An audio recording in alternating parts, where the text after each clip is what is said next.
Today's Living Word with Pastor Arlene.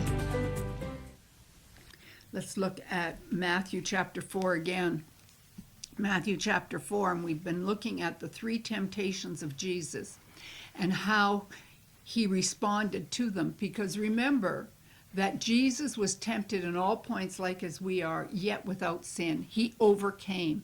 He was tempted, and he shows us we can overcome. And he was tempted, as we saw in 1 John 2:16, all that is in the world, the lust of the flesh and the lust of eyes, the pride of life. Those are the areas where Satan will tempt us.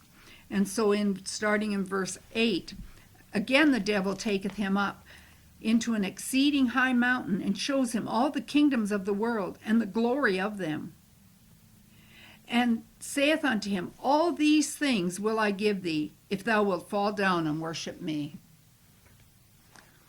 This is so important. A temptation comes and will try and get us to take a shortcut to get what God has promised us. Adam and Eve were children of God. Satan came saying, if thou be, you'll be like God. They already were. They were made in the likeness and image of God. He had them question their identity. As I said, the first two temptations against Jesus were questioning his identity, trying to get him to prove something of who God said he already was. And then he's saying, worship me. Take a shortcut. I'll give you all the worlds if you'll worship me. And this is what Adam and Eve did. They bowed the knee. They listened, figured they could get something without God. And here Satan is offering Jesus something to get something without God in his own strength. In verse 10, then Jesus saith unto him, get thee hence, Satan, for it is written, thou shalt worship the Lord thy God, and him only shalt thou serve. Don't serve mammon.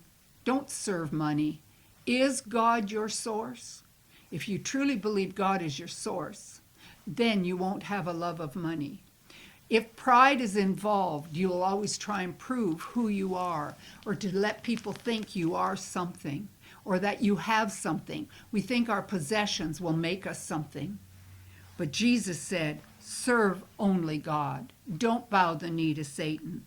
When he said that, the devil leaveth him, and behold, angels came and ministered unto him. Jesus did not have to make the stones into bread. The angels came and ministered to him. We have angels.